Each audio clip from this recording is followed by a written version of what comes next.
Assalamualaikum dan salam sejahtera. Anda sedang menonton Sarawak Design. Saya Razi Ahmad. Untuk kita berkenalan dengan kawasan Dewan Undangan Negeri Dun di Sarawak. Untuk episod kali ini, kita akan berkenalan dengan Dun yang terletak di daerah Serian dan bernaung di bawah Parlimen P198 Puncak Borneo, iaitu Dun N20 Tarat.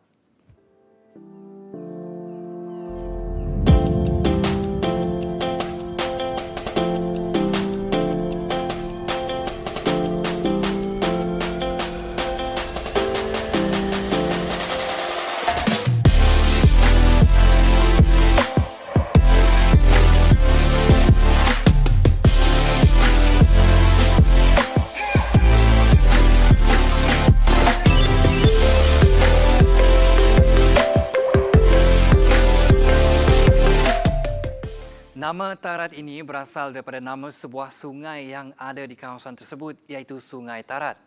Dan Tarat menjadi sangat terkenal kerana tanahnya merupakan antara tanah tersubur di Sarawak. Sebab itulah ekonomi utama dalam kalangan penduduk di kawasan ini ialah pertanian dan penternakan. Dun ini, untuk pengetahuan anda, merupakan antara dun yang sudah lama bertanding di Dewan Undangan Negeri Sarawak, iaitu sejak tahun 1969 sehingga yang terkini, iaitu pada tahun 2016 yang lepas. Dun Tarat pada PRN 10 yang lepas telah menyaksikan pertembungan tiga penjuru di antara Roland Sagawi-In mewakili Barisan Nasional BN, Peter Atto Anak Maya mewakili Parti Keadilan Rakyat dan Ateng Jeros mewakili Parti Kebangsaan Sarawak SNAP, di mana kemenangan berpihak kepada Roland Sagawi-In dengan undian sebanyak 6,287. Jumlah pemilih yang berdaftar pada PRN 10 yang lepas bagi Dun Tarat adalah sebanyak 16,352. Manakala jumlah kertas undi ditolak ialah sebanyak 209 dan Roland Sagawi-In menang dengan majoriti 1,995. Manakala pada PRN 11 pula, kerusi Dun Tarat sekali lagi dimenangi oleh Roland Sagawi-In, menewaskan Musa Anak Ngog mewakili Parti Keadilan Rakyat dengan undi sebanyak 8,450. Dun Tarat pada PRN 11 mempunyai keseluruhan jumlah pemilih yang berdaftar seramai 16,391. Manakala jumlah bagi kertas undi ditolak adalah sebanyak 214 dengan majoriti kemenangan sebanyak 5,421.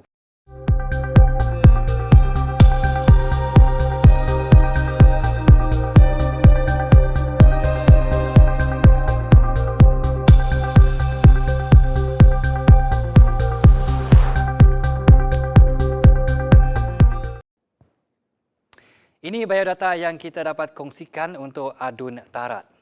Datuk Roland Sagawi-In merupakan anak jati Tarat yang lahir di Kampung Kuop pada 19 Januari 1955. Seorang yang gemar membaca. Beliau mula bertanding dalam pilihan raya negeri Sarawak pada tahun 1996 bersamaan dengan 25 tahun beliau mewakili kawasan Tarat. Dan selain memegang jawatan sebagai Dun Tarat, beliau juga merupakan Menteri Muda Pemodenan Pertanian, Tanah Adat dan Pembangunan Wilayah Sarawak ataupun Mandret. Baiklah, kita akan melihat pula perkembangan di kawasan N20 Tarat ini. Nikmat pembangunan seperti transformasi jalan berbatu kepada jalan berturap merupakan antara pembangunan yang dinikmati oleh masyarakat setempat. Terkini, projek naik taraf Jalan Padawan kepada Jalan Dua Hala sedang giat dijalankan. Projek sepanjang 30 km itu dibahagikan kepada dua fasa, di mana fasa pertama melibatkan kerja-kerja melebarkan jalan dari Simpang Padawan ke Teng Bukap sepanjang 15 km. Kos pembinaan bagi fasa pertama keseluruhannya bernilai RM55 juta, termasuk pemindahan utiliti, pembinaan sistem perparitan, membaiki persimpangan serta pemasangan tanda jalan serta penghadang. Projek naik taraf Jalan Padawan ini telah bermula sejak September 2019 dan dianggarkan siap sepenuhnya pada September 2022. Pembinaan jalan merupakan antara infrastruktur penting untuk keselesaan dan keselamatan penduduk selain menjadi rentas untuk membawa masuk kemudahan asas yang lain ke Dun Tarat. Bercakap mengenai kemudahan asas, Kerajaan Sarawak menerusi Jabatan Bekalan Air Luar Bandar JBALB pada tahun 2019 telah memperuntukkan sejumlah RM40 juta bagi menangani isu bekalan air akibat kebocoran paip uzur yang kerap berlaku di kawasan Serian. 3 inisiatif telah dilaksanakan di bawah peruntukan tersebut merangkumi usaha menaik taraf paip bersaiz 250 mm sepanjang 16 km dari tangki air aras tinggi Stabun ke tangki stesen Pam Penggalak Tai. Projek ini telah bermula Ogos 2018 dan siap pada 2019. Inisiatif kedua ialah membina stesen Pam Penggalak Siburan termasuk saluran paip baharu bersaiz 800 mm untuk menampung bekalan air dari Siburan ke Serian termasuk menambah bekalan air ke Kampung Tai. Manakala inisiatif ketiga merangkumi pembinaan sebuah stesen Pam Penggalak baharu bagi menangani masalah tekanan air rendah di Kampung Bunga dan kawasan sekitarnya.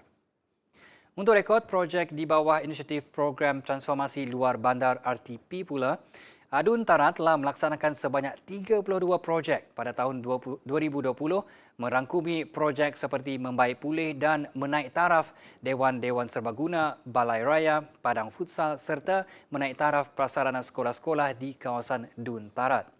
Manakala pada tahun 2021 pula, penduduk di Dun Tarat bakal menyaksikan dan menikmati 14 projek RTP merangkumi pembinaan Dewan-Dewan Serbaguna, penambahbaikan padang bola sepak, membaiki jalan dan juga menaik taraf gereja-gereja di Tarat. Serian terkenal dengan buah duriannya menjadikan pembinaan Tugu Buah Durian ini sebagai mercu tanda bagi Bandar Serian.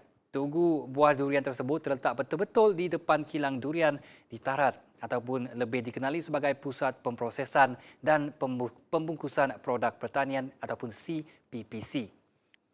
CCPC Durian di Tarat ini merupakan pusat pertama di bawah Jabatan Pertanian dikendalikan oleh sebuah syarikat pengeksport buah tempatan iaitu Top Fruit Sarawak Sendirian Berhad. Ia sudah mula beroperasi sejak Januari 2020 yang lepas melibatkan kos kira-kira RM5.6 juta bagi menghasilkan paste dan pulpa durian yang akan diekspor terus ke China.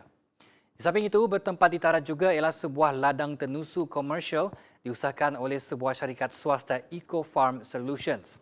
Syarikat ini pada 2019 telah berjaya mengeluarkan susu segar secara komersial daripada lembu-lembu tenusu yang diternak di ladang bertempat di Pancor, Tarat. Bagi yang pernah membeli susu ini, susu ini merupakan susu keluaran tempatan kita di Sarawak.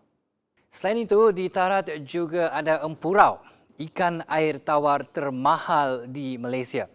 Ada dalam studio kita sekarang istimewa kita bawakan kepada penonton Sarawak Decides kerana salah satu tempat pelancongan menarik yang ada di Dun N20 Tarat sekarang ialah Borneo Empurau Farm and Resort, sebuah taman penternakan bagi ikan empurau terutamanya. Dan di situ juga ada sebuah restoran yang menghidangkan empurau pada harga mampu. Borneo Empurau Farm terletak di kaki Gunung Sadong, kira-kira 60 km dari Bandaraya Kuching melalui Jalan Kuching Serian. Dan taman ini dibangunkan dengan tujuan merancakkan lagi kegiatan ekonomi masyarakat setempat. Baiklah, sekian sahaja mengenai Dun N20 Tarat yang dapat kami kongsikan kepada anda. Teruskan menonton kami di TVS saluran 122 untuk lebih banyak lagi pengenalan kepada kawasan Dun Sarawak. Saya Razia Ahmad untuk Sarawak Decides.